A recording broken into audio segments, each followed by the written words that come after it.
குரு பதவியாளர்களை குறைபடுத்தி பார்ப்பதல்ல, அருள் தாகம் உடையவர்களை நிறைநிலைப்படுத்தி பார்ப்பதே ஞான பிரம்மாண்டத்தின் நோக்கம்.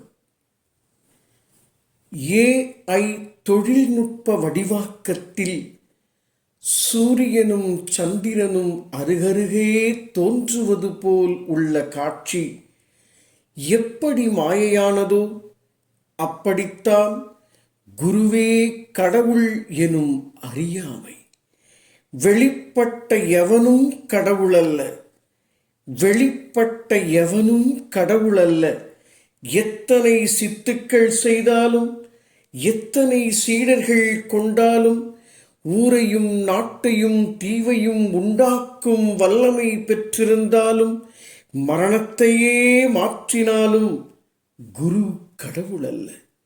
மெய்யான ஞான தேடல் உடைய எவனும் அப்படி ஒடுங்க மாட்டான். ஒடுங்கினால் அவன் சீடனும் அல்ல, ஒடுக்கியவன் குருவும் அல்ல. இதை உணர்த்துவதே உலக ஒளி மையம் என்ற ஞான சமஸ்தானம். உலக ஒளி மையம் என்ற ஞான சமஸ்தானத்தின் சார்பாக ஓங்குதலுக்கான ஞான பிரம்மாண்டத்தின் நுட்பங்களை சுமந்து தினம்தோறும் அதிர்ந்து கொண்டே இருப்பதே ஓம் தீக்ஷா யூடியூப் சேனல். இந்த ஞான சமஸ்தானத்தின் ஓங்குதலுக்கான ஞான பிரம்மாண்டத்தை கேள் மகனே. ஓம் தீக்ஷா யூடியூப் சேனலை பார் மகனே.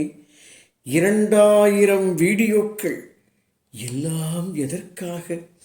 ஓங்குதலுக்கான சூத்திரம் போதிப்பதற்காக, சூக்ஷ்மங்களை உணர்த்துவதற்காக.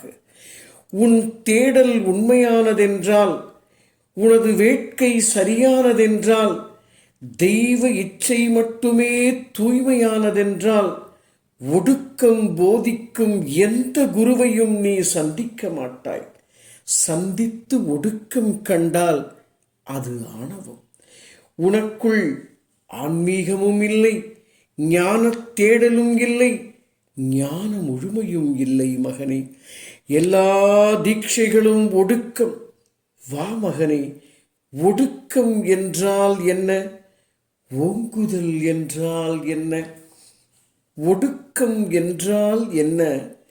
ஓங்குதல் என்றால் என்ன? கற்றுக்கொண்டு பிறவி பெரும் பயன் எய்துவாய்.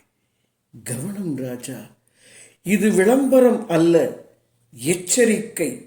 நீ குருவென்றாலும் எவனுக்கோ சீடன் என்றாலும் இந்த வீடியோவை கடந்து போ. இது உனக்கானதல்ல, இது உனக்கானதல்ல.